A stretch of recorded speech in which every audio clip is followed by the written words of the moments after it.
Well, I'm going to bring in our chief foreign editor, Robert Parsons. Now, Rob Gulliver there was just talking about the credibility of this prisoner exchange. What about the credibility of the report, what the Russians are saying, that the Ukrainians shot down the plane? Well, it's credible in the sense that the Ukrainians have the capability to do it. No doubt about that at all.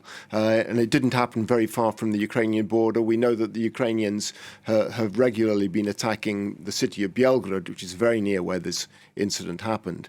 So do the Ukrainians have the military ability to carry out attacks like this? Certainly they do. Would they have done it? Not if they'd known. I would say that there were POWs on board. Were the POWs on board? I think, as Gulliver was just saying now, there is absolutely no way of knowing at the moment. Were the S-300 missiles on board, as the Ukrainians are claiming? We have no way of knowing. But when it comes to the capability, I don't think there can be any question that the Ukrainians could have done it, given the fact that it happened so close to the border with Ukraine. Rob, here we are coming up on 2 years of this war between Russia and Ukraine. Where do things stand militarily at the moment? Well, I mean, it's just one other thing I would say before I'll answer that question, but just a thought on what's going on with this particular incident at the moment. The Ukrainians are frustrated.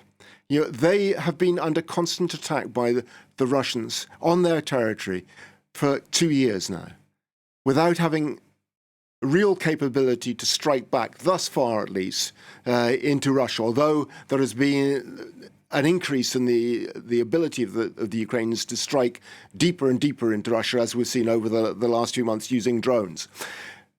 Just 24 hours ago, Zelensky, the president of Ukraine, was furious about the attacks on Tuesday right across Ukraine, in which 18 people were killed, including a young child, many private apartments destroyed. And he said then, the Russian war will inevitably be brought back home, back to where this evil came from. So there's no doubt that the Ukrainians have the desire to strike back into Russia. I'm not saying this means that they struck this plane down, but they certainly have the desire to do that.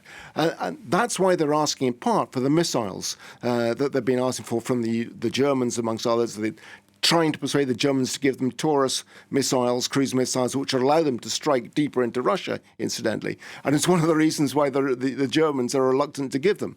But on the wider question you're asking about where the war is going at the moment, it's pretty much stalemate along that 1,600-kilometer front. There is a little bit of movement here and there. The Russians do seem to have the initiative at the moment. But when advancing 600 meters over a couple of weeks becomes a source of boasting, it tells you just how locked into their positions the two sides are. Very little progress being made. The big concern for the Ukrainians, however, is that if they don't get sufficient weaponry, if they don't get sufficient ammunition to fight back against the Russians, things could turn.